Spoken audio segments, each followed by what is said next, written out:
Okay, mayang gabi. Update ka karon. Ako nga mga anak ko gusto ko anay matog na ko magsigigig ko an permahan ko no abi na ko unsay permahan. Ang ila di ay nakuha na score sa ilang exam no sa third quarter. Wow. Okay, mao ni ang kang Kuya Miko.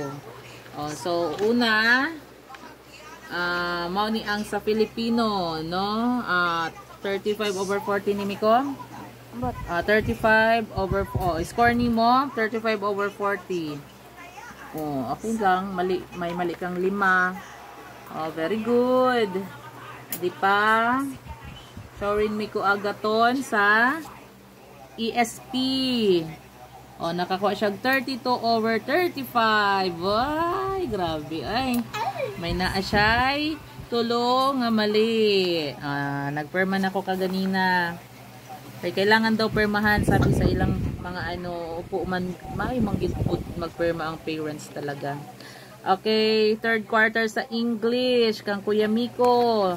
So nakakuha siya 30/40. So may 40 items, 30 yung nakuha. May mali kang napulo Kuya Miko.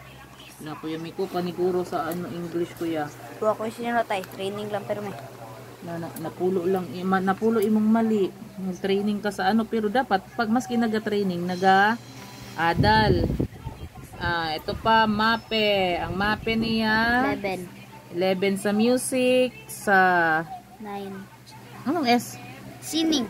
Sining 9 sa sining, PE 12, health 13. Iba-iba kaya ang components sa mape, 4 na component. Very good. Ang uban wala pa? Wala pa.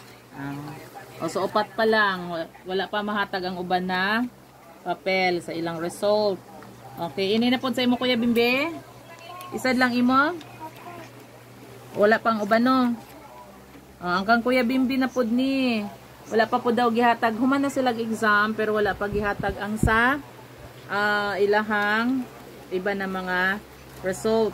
Ang gihatag anay ang English. So may naa siya'y 38. 38 over pila bi? 40. 40 items. Nakakuha siya 38. Uy, may duha ka mali lang. Very good. Two mistakes, ha? 40 perfect siya. Wag gid ka maka-perfect no. Sige lang. Sa may namali nimo. Ha?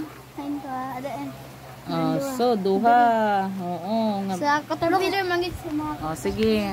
Pero paniguro sa sunod next time para pero maganda ang result to mistakes. Salamat Kuya Bimbi ug Kuya Miko, naniguro yung school sila.